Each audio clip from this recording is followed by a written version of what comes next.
오늘 말씀은 신명기 7장 6절에서 11절에 있는 말씀으로 내가 잘나서 아닙니다. 내가 잘나서가 아닙니다. 라는 제목으로 하나님 말씀 증거하겠습니다. 저는 종종 직접적이든 간접적이든 나는 정말 대단하다 라고 생각하는 사람을 봅니다. 그런데 저는 그런 사람을 보며 이런 생각이 들어요. 왜 저 사람이 대단하지? 저분이 지금 저렇게 된 것은, 진짜 그렇게 대단하게 된 것은 저분이 했다라기보다는, 물론 저분이 한 것은 맞지만 저분의 부모님, 저분의 남편, 저분의 아내, 저분의 선생님, 저분의 동료들이 아니었다면 할 수 있었을까라는 생각이 듭니다.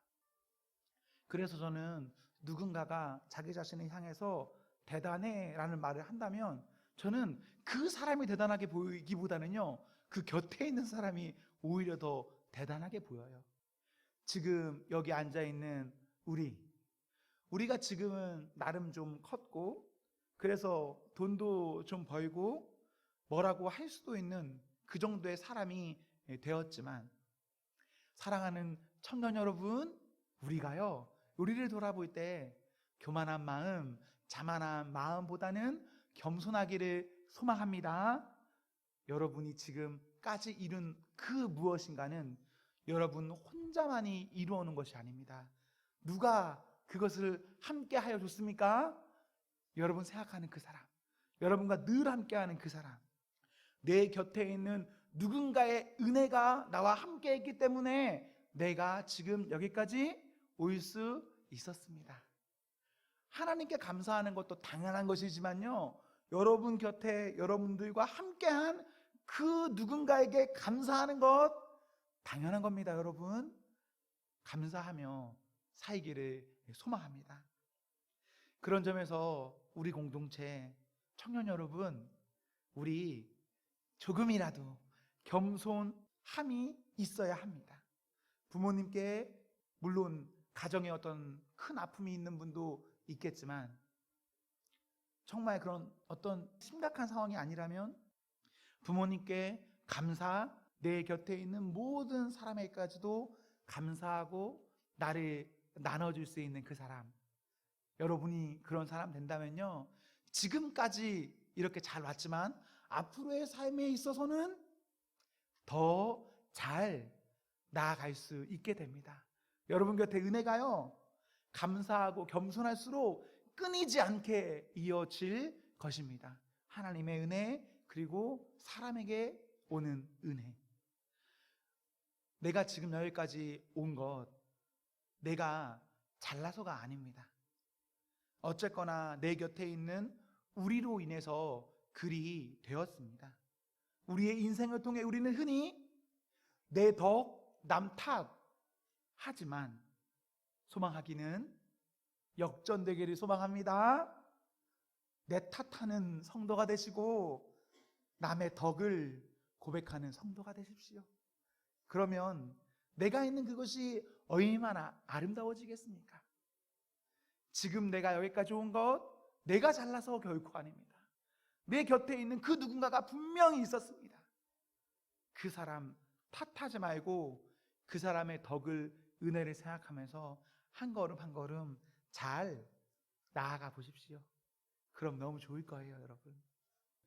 우리가 이러한 어떠한 사람과 공동체, 환경에 대한 감사한 마음을 가지시고요, 이러한 감사한 마음을 사람에게 뿐만 아니라 하나님께도 갖기를 소망합니다. 우리 하나님께도 내 곁에 있는 내가 누군가 잘 대해주는 어떠한 사랑과 같은 그 이상의 마음으로 하나님께도 좋은 마음을 가져야 합니다. 오늘의 나는, 내가 지금 어떻게 여기 존재하고 있을까요? 나의 존재는 하나님 덕, 하나님 때문입니다. 만약 하나님께서 나를 택하지 않으셨다면, 나를 불러주시지 않았다면 우리는 오늘 이 자리에 존재할 수 없습니다. 내 곁에 존재하는, 보여지는 어떤 존재로 인해서 내가 이 자리에 있는 것이기도 하지만, 내 곁에 보여지지 않는 우리 하나님의 존재로 인해서도 나는 지금 이 자리에 있습니다. 우리 이 은혜에 감사합시다. 하나님의 은혜를 찬양합시다. 하나님의 덕을 찬양합시다. 우리 그렇게만 한다면 이 예배가 너무 좋은 예배가 될 거예요. 찬양하는 시간부터 기도하는 시간, 그리고 2부 순서에 이르기까지 우리가 모이는 모든 시간마다 하나님 때문에 다 감사할 수 있는 그런 때가 될 것입니다. 우리 하나님께서는 우리를 왜 택하셨을까요? 우리를 왜 부르셨을까요? 그 많은 사람들 가운데 왜 우리죠? 저도 잘 모르겠습니다. 저도 잘 모르겠지만 확실한 것은 하나님은 그저 우리를 사랑하셨습니다. 어떤 이유나 대가에 의해서가 아니라 그저 우리를 사랑하셨습니다.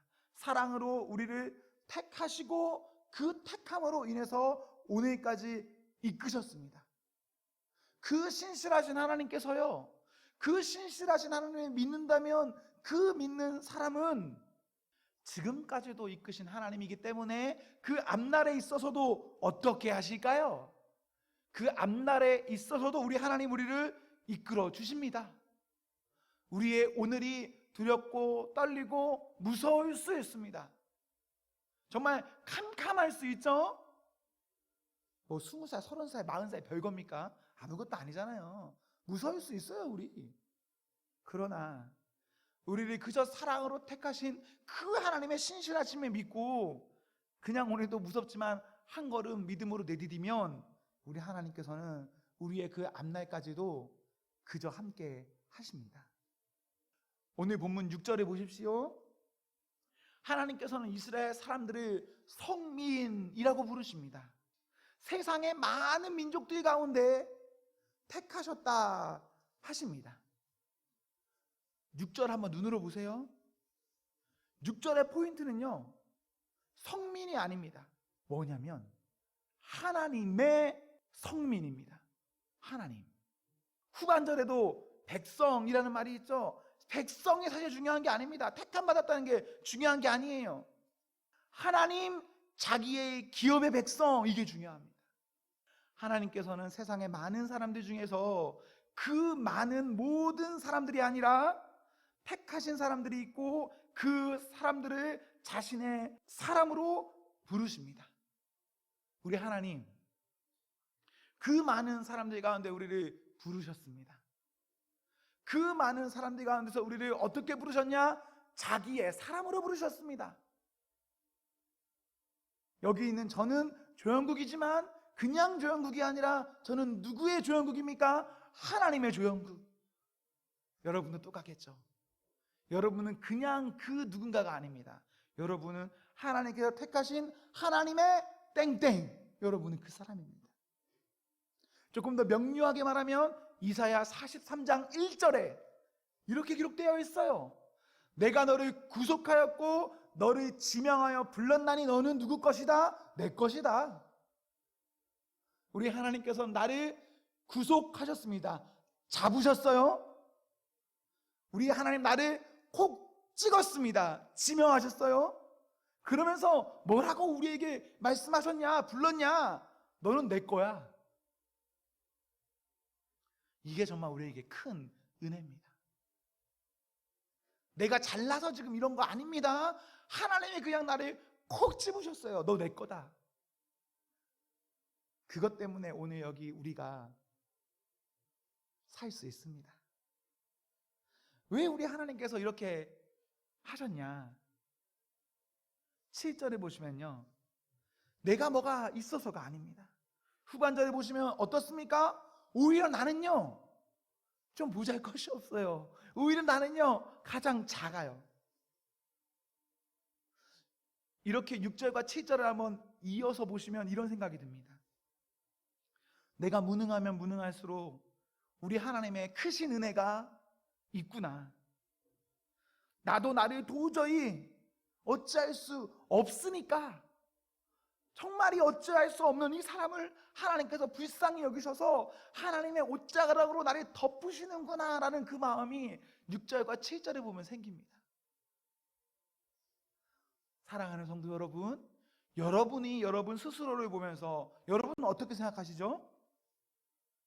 혹시라도 내 스스로를 나는 너무 어렵다, 좀 보잘것없다라고 생각하시는 분이 있을 수 있습니다. 너무 암담하게 여기시는 분이 있을 수 있어요. 혹시 우리에게 그런 친구가 있다면 그럼에도 불구하고 우리에게는 큰 소망이 있습니다. 어떤 소망이냐? 우리 하나님께서는 가장 작은, 가장 볼품없는, 주변에서 어쩌면 저것도 별것 아니다 그런 사람들을 택하셨거든요. 그런 소망이 있는 겁니다. 연약하고 작고 힘든 사람일수록. 시편 42편 5절에는 이런 기록이 있습니다. 내 영혼아, 내가 어찌하여 낙심하며 어찌하여 내 속에서 불안해하는가? 너는 하나님께 소망을 두라. 그가 나타나 도우심으로 말미암아 내가 여전히 찬송하리로다. 나는 내 속에서 여러 가지 요소가 막 불이 있듯이 나를 누를 수 있습니다. 어지럽게 만들 수 있습니다. 하지만 우리 하나님께 소망을 두면 우리는 하나님의 도우심을 입고 찬송할 수 있습니다. 내 곁에 모든 상황이 아주 캄캄해도 우리의 소망이 하나님 되시면 나는 찬송할 수 있습니다. 여러분 혹시 그런 경험 있으십니까? 나는 진짜 너무 어려운데 찬송이 고백되시는 분들. 오히려 저는 이랬던 것 같아요. 너무 좋으니까 좋은 날에는 잘 찬송이 나오지 않거든요.